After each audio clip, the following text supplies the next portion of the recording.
2001లో చిన్నారెడ్డి గారు మొదలుపెట్టిన తెలంగాణ ఉద్యమం 2004లో తెలంగాణ రాష్ట్రాన్ని సాధించింది. వారికి ఈ రాష్ట్రానికి ముఖ్యమంత్రి అయ్యే గౌరవం రాలే. ఉత్తమ పార్లమెంటేరియన్, మేధావి, నీతికి నిజాయితీకి మారు పేరు జైపాల్ రెడ్డి గారు ఈ ప్రాంతం నుంచి ప్రాతినిధ్యం వహించిన వారికి అవకాశం రాలే. మల్లు అనంతరాములు గారు, మల్లికార్జున్ గౌడ్ గారు, మహేంద్రనాథ్ గారు ఈ జిల్లా నుంచి ప్రాతినిధ్యం వహించిన ఎవరికి అవకాశం రాలే. మరి ఇవాళ మిత్రులారా, నేను అడుగుతున్న మా యువకుల్ని, నేను అడుగుతున్న మా సోదరులని, నేను అడుగుతున్న మా అక్కలను, మా పెద్దమ్మలను, మీ బిడ్డ ఒక్కసారి తెలంగాణ రాష్ట్రానికి ఇవాళ ముఖ్యమంత్రి అయి 150 రోజులు కాలేదు. ఇవాళ కాకుల్లాగా గద్దల్లాగా నువ్వు దిగిపో, నీ కడుపులో ఒడుస్తావు, నీ ఈపులో ఒడుస్తామని కత్తులు తీసుకొని బయలుదేరిన కొంతమంది ఢిల్లీ నుంచి భుజాల మీద గొడ్డలు వేసుకొని బయలుదేరిన ఈ రాష్ట్రానికి పాలమూరు బిడ్డ ముఖ్యమంత్రిగా ఉండొద్దు, ఈ ప్రభుత్వాన్ని పడగొడతామని. వాళ్ళు వచ్చిండ్రు, వాళ్ళు దుర్మార్గులు అయి ఉండొచ్చు, వాళ్ళకు పాలమూరు జిల్లా మీద కక్ష ఉండొచ్చు, వాళ్ళకు కోపం ఉండొచ్చు. మరి ఇవాళ ఈ జిల్లాలో ఉన్న వాళ్ళు మొదటిసారి మన జిల్లాకు అవకాశం వచ్చినప్పుడు పార్టీలకు, రాజకీయాలకు, ఎజెండాలకు, జెండాలకు అతీతంగా అండగా నిలబడి ఈ ప్రాంతాన్ని అభివృద్ధి చేసుకునే అవకాశం వచ్చింది. అట్లా కాకుండా శత్రువు పంచన చేరి ఇవాళ మనల్ని దెబ్బతీయాలని చూస్తున్నారు. మొన్న నేను చూసిన టీవీలలో, పేపర్లలో మా డీకే అరుణమ్మ మాట్లాడుతుంది, రేవంత్ రెడ్డి నా మీద పగబట్టిండు, రేవంత్ రెడ్డి నన్ను ఓడగొట్టాలనుకుంటుండు, నేను మాత్రం కాంగ్రెస్ను ఓడగొట్టే వరకు ఊరుకునేదే లేదు, కాంగ్రెస్ను ఖతం చేస్తానని డీకే అరుణమ్మ అంటుంది. నేను అడుగుతున్న మా సోదరుని, మా మిత్రులని, మా చిన్నన్నను, ఎందుకు అరుణమ్మా ఏమన్యాయం చేసింది కాంగ్రెస్ నీకు అని నేను అడుగుతున్నా. ఎందుకమ్మా నిన్ను కిలాగన్పురం నుంచి, నిన్ను పాన్గల్ నుంచి కాంగ్రెస్ జడ్పీటీసీ చేసినందుకు కూడగొట్టాలనా? నిన్ను గద్వాలకు ఎమ్మెల్యే చేసినందుకు కూడగొట్టాలనా? నిన్ను ఉమ్మడి రాష్ట్రంలో మంత్రిని చేసినందుకు కూడగొట్టాలనా? ఇవాళ రాష్ట్రంలో, దేశంలో డీకే అరుణమ్మ అంటే గుర్తుపడుతున్నారంటే అది కాంగ్రెస్ పుణ్యమే కదా, కాంగ్రెస్ పార్టీ కార్యకర్తల త్యాగమే కదా. ఇవాళ కాంగ్రెస్ను ఖతం చెయ్యాలని నరేంద్ర మోడీ చేతిలో చురకత్తివై మా కడుపుల్లో పొడవాలని, మమ్మల్ని వెన్నుపోటుతో దెబ్బతీయాలని నువ్వు ఆలోచన చేస్తున్నావా? నేను అడుగుతున్న మిత్రులారా, ఇవాళ నేను కాంగ్రెస్ను గెలిపించాలా అనుకుంటున్నా అంటే కాంగ్రెస్ పార్టీ జర్రసేపు ఆగురా నాయన, జర్రావు, జరా. ఇవాళ నేను కాంగ్రెస్ పార్టీని గెలిపించాలని అడుగుతున్నా అంటే కాంగ్రెస్ పార్టీ కొడంగల్లో నాకు ఎమ్మెల్యే టికెట్ ఇచ్చింది, ఓడిపోయినా పర్వాలేదని వెన్ను తట్టి మల్కాజ్గిరి పార్లమెంటు టికెట్ ఇచ్చిందని గెలిపించింది. దేశంలోనే పెద్ద పార్లమెంటు నియోజకవర్గమైన మల్కాజ్గిరిలో గెలిస్తే కాంగ్రెస్ పార్టీ అధ్యక్షుడిని చేసింది. ఇవాళ తెలంగాణ రాష్ట్రానికి ముఖ్యమంత్రిని చేసింది. నేను అడుగుతున్నా, పాలమూరు బిడ్డలు నేను అడుగుతున్నా, ఇవాళ ఎక్కడో వనపర్తి గవర్నమెంట్ స్కూల్లో చదువుకున్న నన్ను, నల్లమల్ల అడవుల్లో కొండారెడ్డిపల్లి పుట్టిన నన్ను ఇవాళ తెలంగాణ రాష్ట్రానికి సోనియమ్మ ముఖ్యమంత్రిని చేస్తే నేను ఇవాళ కాంగ్రెస్ను గెలిపించాలని అడగడం నేరమా? కాంగ్రెస్ పార్టీని, వంశీ చంద్రెడ్డిని ఎంపీగా గెలిపించండి, మా ప్రాంతాన్ని అభివృద్ధి కోసం, మా ప్రాంత నిరుద్యోగ యువకుల ఉద్యోగ ఉపాధి అవకాశాల కోసం నేను పాటుపడతా అని చెప్తున్నా. ఇది నేను చేసిన తప్ప? ఇది నేను చేసిన నేరమా? ఎవరైనా ఢిల్లీకి రాజైనా తల్లికి బిడ్డనే అన్నారు కదా. మరి ఇవాళ ఈ ప్రాంతం నుంచి వచ్చిన నేను ఇవాళ ఈ ప్రాంతాన్ని అభివృద్ధి చేయాలని అనుకుంటున్న మిత్రులారా, ఇవాళ అందుకే చిన్నారెడ్డి గారి పెద్దల్ని తెలంగాణ రాష్ట్ర ప్లానింగ్ కమిషన్ వైస్ చైర్మన్ గా నియమించి ప్రత్యేకంగా పాలమూరు అభివృద్ధి కోసం వారినే అన్ని శాఖలను సమీక్షించి గద్వాల కానీ అలంపూర్ కానీ కొల్లాపూర్ కానీ అచ్చంపేట కానీ కల్వకుర్తి కానీ దేవరకద్ర కానీ జడ్చర్ల కానీ మహబూబ్నగర్ కానీ మక్తల్ కానీ నారాయణపేట కానీ కొడంగల్ కానీ షాద్నగర్ కానీ నాగర్ కర్నూలు కానీ 14 అసెంబ్లీలను నాగర్ కర్నూలు పార్లమెంటు మహబూబ్నగర్ పార్లమెంటు అభివృద్ధి చేయడానికి ప్రణాళికలు సిద్ధం చేయమని పెద్దలు చిన్నారెడ్డి గారికి చెప్పిన వారు తయారు చేసిన ప్రణాళికలను కేంద్రం నుంచి నిధులు తేవడానికి కేంద్ర ప్రభుత్వ అనుమతులు తేవడానికి పెద్దలు జితేందర్ అన్నను ప్రత్యేక ప్రతినిధిగా ఢిల్లీలో కూర్చోబెట్టిన ఈ రెండింటిని సమన్వయం చేయడానికి తమ్ముడు వంశీని ఎంపీగా గెలిపించమని అడుగుతుంది. పెద్దలు మాట చెప్పిండ్రు మట్టికి పోయినా ఇంటోడే పోవాలని. ఇవాళ ఈ జిల్లాలో మాదిగలు ఎక్కువ. మాదిగ సోదరులు 30 ఏళ్ల నుంచి ఏబిసిడి వర్గీకరణ కోసం కొట్లాడుతుండ్రు. మీ తరఫున ఢిల్లీలో మాట్లాడే వాళ్ళు లేక నరేంద్ర మోడీ చేతిలో మోసపోయి ఈ సమస్యను పరిష్కరించడానికి అవకాశం లేక ఇవాళ మేమందరం ఏబిసిడి వర్గీకరణ కోసం సంపత్ కుమార్ నాయకత్వంలో దామోదర్ రాజనరసింహ గారి నేతృత్వంలో ఇవాళ వర్గీకరణ కోసం ఢిల్లీలో సుప్రీంకోర్టులో వాదించాలి. నాకు అత్యంత నమ్మకస్తుడు సన్నిహితుడు ఉండాలి కదా ఎంపీగా. అందుకే ఏబిసిడి వర్గీకరణ కోసం ఇవాళ వంశీచంద్రెడ్డిని గెలిపించమని నేను అడిగిన. ఇవాళ నేను అడుగుతున్నా మా ముదిరాజ్ సోదరులు ఎన్నో సంవత్సరాల నుంచి బీసీ డి గ్రూప్ల నుంచి ఏ గ్రూప్లోకి తీసుకొని రావాలని అడుగుతారు. ఈ కేసు కూడా ఢిల్లీ సుప్రీంకోర్టులో ఉన్నది. మరి మా ముదిరాజు సోదరుల యొక్క ఆలోచనను బీసీ డి గ్రూప్ నుంచి ఏ గ్రూప్లోకి తేవాలంటే సుప్రీంకోర్టులో న్యాయవాద ఉద్దండులను నియమించాలంటే వాళ్ళతోని మాట్లాడి ఆ సమస్యను పరిష్కరించాలి. అంటే వంశీచంద్రెడ్డిని ఎంపీగా గెలిపించమని నేను అడుగుతున్నా.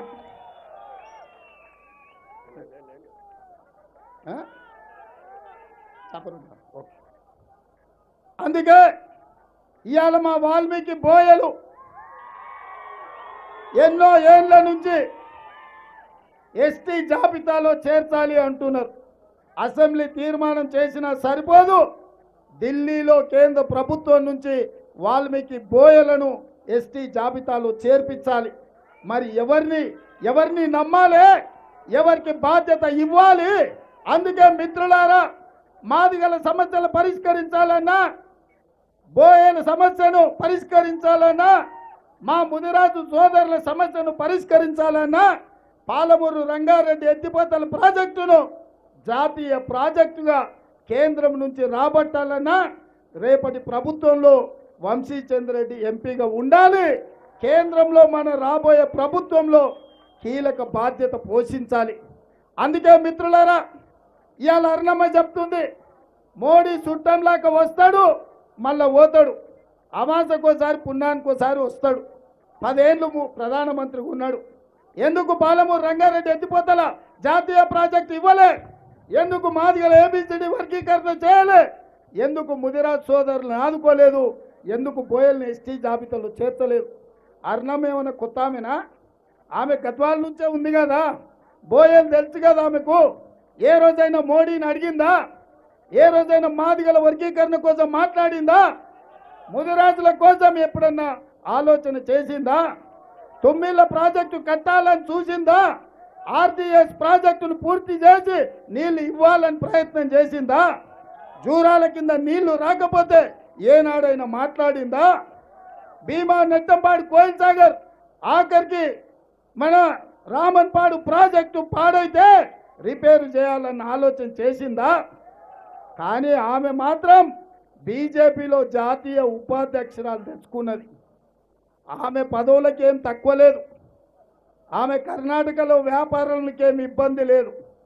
కానీ ఏ రోజు కూడా ఈ ప్రాంతం కోసమో, ఈ జిల్లా కోసమో, మన పరిశ్రమల కోసమో మోడీతోని హైదరాబాద్ బెంగళూరు హైవే మీద పరిశ్రమలు పెడితే ఈ జిల్లాలో వేలాది మంది నిరుద్యోగ యువకులకు ఉద్యోగ ఉపాధి అవకాశాలు వస్తుండే.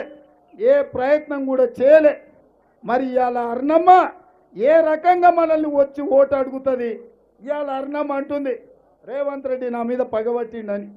నేను అడుగుతున్నా, అమ్మ తల్లి, నీకు నాకేమైనా గెట్టు పంచాయతీ పాలి పంచాయతీ? ఏం పంచాయతీ ఉంది నీ దగ్గర? ఏముంది? నేను గుంజుకునేది ఏముంది? నేను ఇవాళ సోనియమ్మ ఆశీర్వాదంతో తెలంగాణ రాష్ట్రానికి ముఖ్యమంత్రి అయినా. ఇంతకంటే పెద్ద పదవి ఏమన్నా ఉందా? అర్ణమ్మ దగ్గర ఏముందని గుంజుకుంటేనే, ఏముందని పగబడతా? నా బాధ అంత ఒక్కటే, నా దుఃఖం అంత ఒక్కటే. ఒక్కసారి పాలమూరుకు అవకాశం వచ్చింది, ఈ ప్రాంతాన్ని అభివృద్ధి చేద్దామని, ఈ సమస్యలు పరిష్కరిద్దామని, ప్రాజెక్టులు కట్టామని, వలసలు పోతున్న మన వాళ్ళను వలసలు ఆపాలని, ఎడారులుగా మారిన మన భూములకు నీళ్ళిచ్చి పచ్చని పైర్లు పండించాలని, మన చదువుకున్న నిరుద్యోగ యువకులకు ఉద్యోగ ఉపాధి అవకాశాలు ఇవ్వాలని నేను ప్రయత్నం చేస్తుంటే, రేవంత్ రెడ్డిని ఎట్లన్నా దించాలి, రేవంత్ రెడ్డిని ఎట్లన్నా వడగొట్టాలి, మోడీతోని అమిత్ షాతోని మాట్లాడి ఢిల్లీలో కేసు పెట్టి ఢిల్లీ నుంచి పోలీసులను తెచ్చింది రేవంత్ రెడ్డిని అరెస్ట్ చేసి తీసుకుపోవాలని. ఇది న్యాయమా అర్ణమ్మ? ఇది న్యాయమా? ఇక్కడ కాదు, అక్కడ కాదు, అమిత్ షాతోని పైరవి చేసి ఢిల్లీలో రేవంత్ రెడ్డి మీద కేసు పెట్టి ఇవాళ పోలీసులు పట్టుకపోనికే ఢిల్లీ నుంచి వచ్చారు. టీవీలు చూస్తారు కదా మీరు. ఏం చేసినా నేను రిజర్వేషన్లు రద్దు చేస్తామంటే వద్దన్నా. ఎస్సీ ఎస్టీ బీసీ రిజర్వేషన్లు బీజేపీ రాగానే రద్దు చేస్తా అన్నది.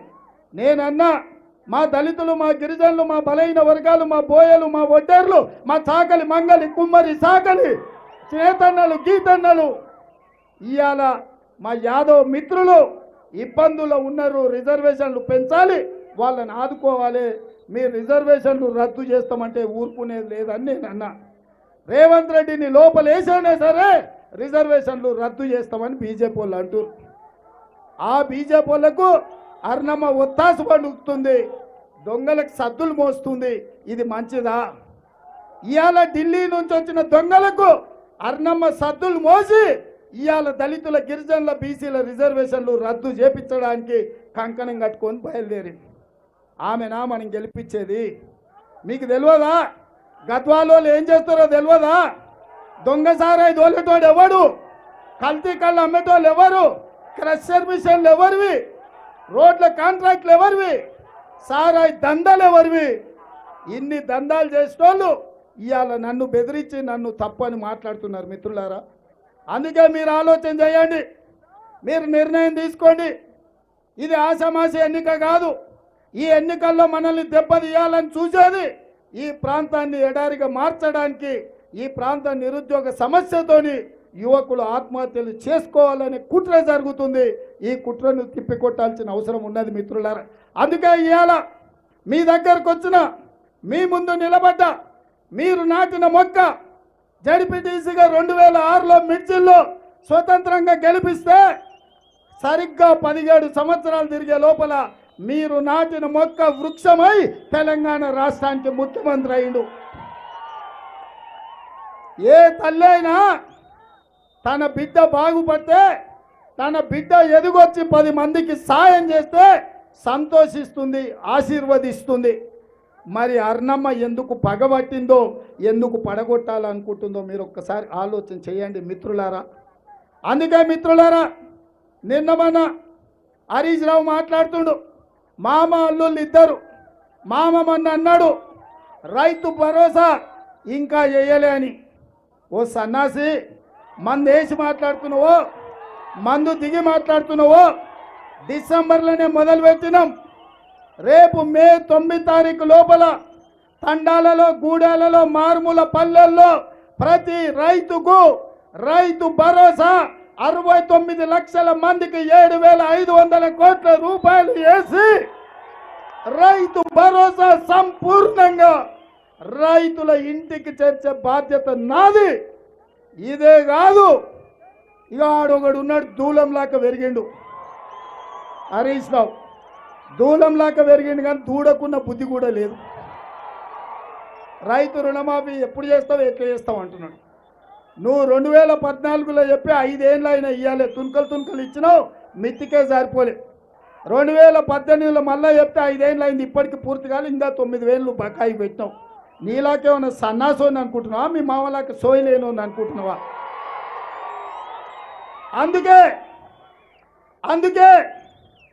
అందుకే మిత్రులారా, ఈ కొత్త గడ్డ మీద నుంచి మాట ఇస్తున్నా, కురుమూర్తి స్వామి సాక్షిగా, నా ప్రజలు, నా ప్రాంతం నమ్మే దేవుడు సాక్షిగా, దేవుడు అంటే నమ్మకం ఉంది, దైవం అంటే భక్తి ఉంది. కురుమూర్తి స్వామి సాక్షిగా 15 ఆగస్టు లోపల 2 లక్షల రూపాయల రైతు రుణమాఫీ చేసి నా పాలమూరు బిడ్డల రుణం తీర్చుకుంటా. నా పాలమూరు రైతాంగం రుణం తీర్చుకోకపోతే నాకు ఈ జన్మనే వృధా. ఈ ముఖ్యమంత్రి కూర్చేందుకు నాకు మీలాక సోయి లేని ఏ రోకటికాడ పాట వాడే తత్వం కాదు బిడ్డ నాది. మాట ఇస్తే మాట తప్పని మనిషి నేను. కాంగ్రెస్ పార్టీ సోనియమ్మ ఆశీర్వాదంతో చెప్తున్నా, 15 ఆగస్టు లోపల 2 లక్షల రుణమాఫీ చేస్తా బిడ్డ. రాజీనామా పత్రం రెడీగా పెట్టుకో. సిద్దిపేటకు శనిలాక పట్టినవు. ఈ దేశానికి 15 ఆగస్టు నాడు స్వతంత్రం వచ్చింది. ఈ రైతాంగానికి 15 ఆగస్టు నాడు ఈ బాకీల నుంచి, బ్యాంకుల నుంచి స్వతంత్రం ఇప్పిస్తా. నీ నుంచి నువ్వు పట్టిన శనిలాక సిద్దిపేటకు శనీశ్వరరావు నుంచి కూడా విముక్తి కలిగిస్తా 15 ఆగస్టు నాడు. ఇవన్నీ చేస్తా. ఈ మామ అల్లులను పాతరేస్తా అని చెప్పి మా సోదరుల అందరి ముందు నేను మాటిస్తున్నా. ఇక బీజేపీ వాళ్ళ గురించి ఒక్క 2 నిమిషాలు మాట్లాడుతున్నా. మనం బయ్యారం ఉక్కు కర్మాగారం అడిగినాం ఖమ్మంలో. ఏమిచ్చిరా మనకు? ఏమిచ్చిరు గట్టిగా చెప్పుర్రా నాయన. ఢిల్లీకి ఇంపియాలి, మోడీకి ఇంపియాలి. బయ్యారం ఉక్కు కర్మాగారం అడిగితే బీజేపీ వాళ్ళు ఏమిచ్చిర్రు? వరంగల్లో రైల్వే కోచ్ ఫ్యాక్టరీ అడిగితే బీజేపీ వాళ్ళు ఏమిచ్చిర్రు? ITIR కారిడార్ మనం అడిగితే బీజేపీ వాళ్ళు ఏమిచ్చిర్రు?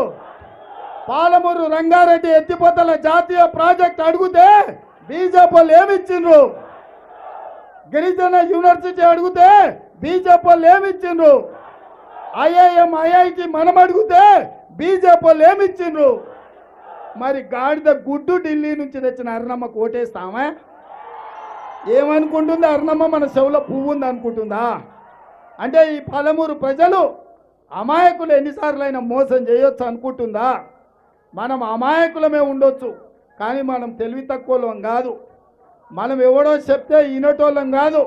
మనకు స్పష్టత ఉంది. అందుకే గాడిద గుడ్డి ఇచ్చిన బీజేపీకి కర్రు కాల్చి వాత పెట్టాలి. మీరు అందరు సిద్ధమేనా? నేను ఒక్క మాట అడగదలుచుకున్నా మిమ్మల్ని. బీజేపీ ఏమిచ్చిందని నేనంటే మీరు ఇది అనాలి. మోడీ ఏం తెచ్చిండంటే మీరు ఇది అనాలి. రెడీనా? అక్కడ పైన వాళ్ళు కూడా రెడీనా? మా అక్కలు కూడా రెడీనా? బీజేపీ ఏమిచ్చింది? మోడీ ఏం తెచ్చిండు? బీజేపీ ఏమిచ్చింది? మోడీ ఏం తెచ్చిండు? బీజేపీ ఏమిచ్చింది? మోడీ ఏం తెచ్చిండు? బీజేపీ ఏమిచ్చింది? మోడీ ఏం తెచ్చిండు? మరి గాడిద గుడ్డిచ్చినోనికి కర్రు కాల్చి వాత పెడదాం. ఈ పాలమూరు జిల్లాలో పాత రేద్దామని మిమ్మల్ని అడుగుతున్నా.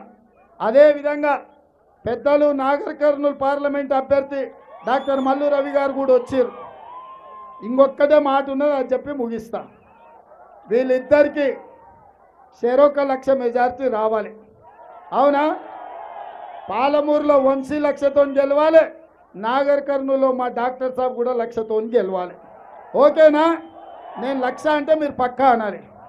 1 లక్ష 1 లక్ష 1 లక్ష 1 లక్ష 1 లక్ష 1 లక్ష